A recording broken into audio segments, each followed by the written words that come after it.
Hi and welcome to the next episode in the Remington 700 build. Today we're going to go over upgrading your Remington trigger.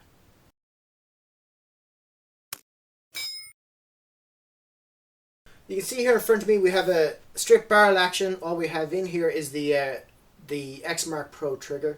This is a pre-recall trigger, so I never bothered sending it back. I just replaced it with a Timney. So really quick, what we're going to go through, we're just going to go through the parts. You have your safety, and on this particular trigger, it's a trigger safety. Once it's on, the trigger is locked. Off, the trigger can move. Some other versions use a sear safety. When it's on, the trigger will still move, but the sear will no longer drop. Also, you can see under here, there is a little window to see your sear contact surfaces. Nothing else of interest on that side. This side here, we have the bolt release, and we have not much else. In particular on the MRAD Pro, you have a little Allen head up here that you can tighten and loosen to bring the weight of the trigger pull up and down. It does an okay job. It doesn't really do what it says on the tin, but for a hunting trigger, it's fine. It's safe. The only problems with it for target shooting is its weight. Without modifying it, it's too heavy. Even bringing the screw out far enough, it's too heavy. And it has too much creep, and it's not adjustable. So, I'm changing out here for this Timney here. And hopefully, when we change this out, we're going to do away with the remaining high groups that we have on this rifle build, which are just being caused by the shift in the rifle from pulling the trigger and it breaking unevenly and unexpectedly.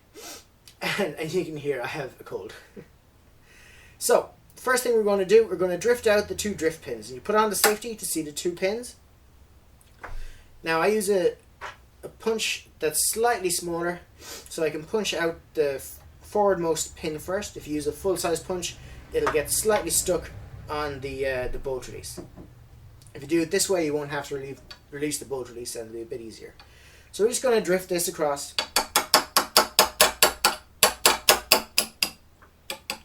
Until you see the sear drop down and hit your pin. There it goes. I'm going to stick my finger underneath here. Let's see if we get a nice released trigger. There we go. So the trigger's released. Now the next pin are going to drift towards me. And the reason for that is I'm going to drift it into this assembly so that we don't have to take out the bolt release. Now, because the front pin is out, I'm going to keep my small finger, or another finger, just underneath the sear, so that when we take out this second pin, it's not going to drop out, hit the table, and the sear reset pin, or spring, will bounce off and never be seen again. So we're just going to drift this through. You can see on the other side when it's all the way through.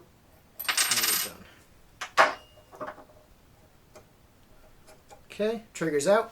And as you can see, the sear has fallen out, and half it's in the action and on the table.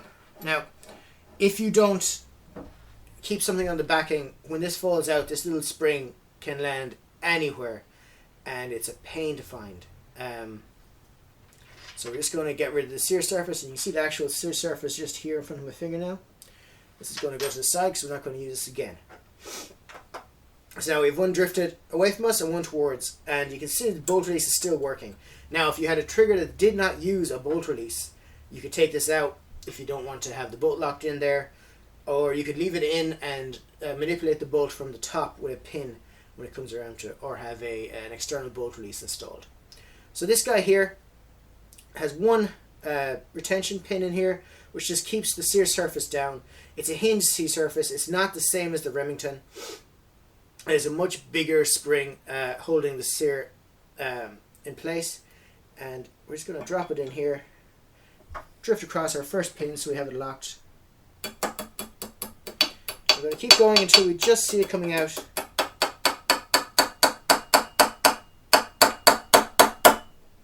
On the far side, and you don't want it to be bumping up against the bolt release.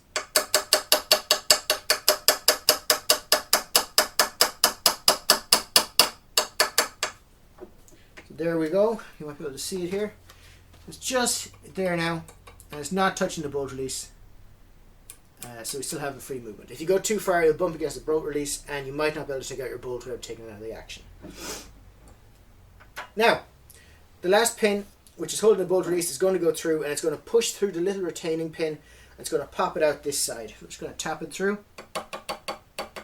Make sure everything's in line before we do this.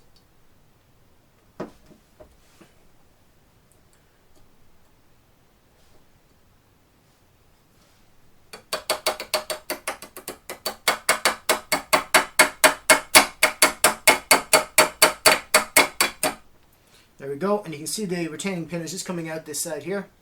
Just going to keep tapping, it'll fall out.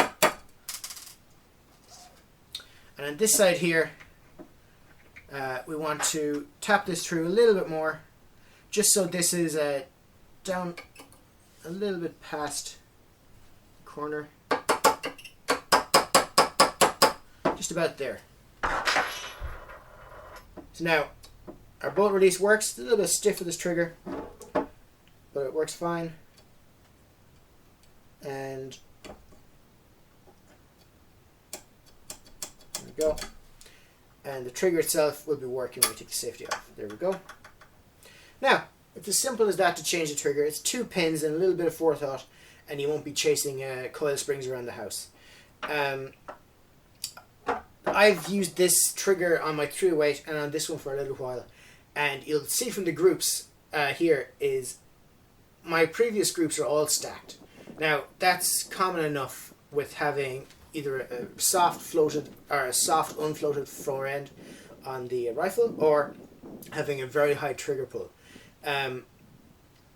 With this much lighter 2.8 pound instead of 5.8 pound trigger, with no creep, a nice big wide trigger shoe, it does away with the elevation in the groups, which is great. But in my case, it does bring a problem. As you can see in the groups, it's a bit wide left and right. It's not as wide as it used to be tall, which is great, but the problem is this trigger is set a little bit too far forwards for my fingers. If I line up these triggers, you can see that this one's about 4mm farther back than this blade. This one was pretty much proper size for my finger in a Boyd stock, but this one I have to reach around and I can't get a good 90-degree finger placement on the trigger without either pushing too hard and going left, or pulling too hard and pulling the rifle off the other side. But this is the trigger we're going to use just for now, just to show you that changing out the trigger can reduce big tall groups to a nice tight group. If you have, I'm pretty sure my hands are a little bit under average, but it's a really good upgrade for the money.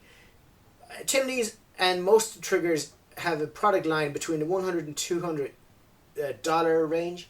Then they start going up to the Elites, and like the Calvin Elites and the Timney. I think it's a Timney Tactical, which is a straight bar trigger. There's a lot of different options out there. You can read up on them and find out which one suits you best. For example, the Calvin Elite is their base trigger with all the bits and pieces on it. I think they have nickel plated sears to make them even better, and it's more adjustable, as well as has all the things like the bolt release and the safety and everything on there you need. You can buy a which I'll show you on another gun.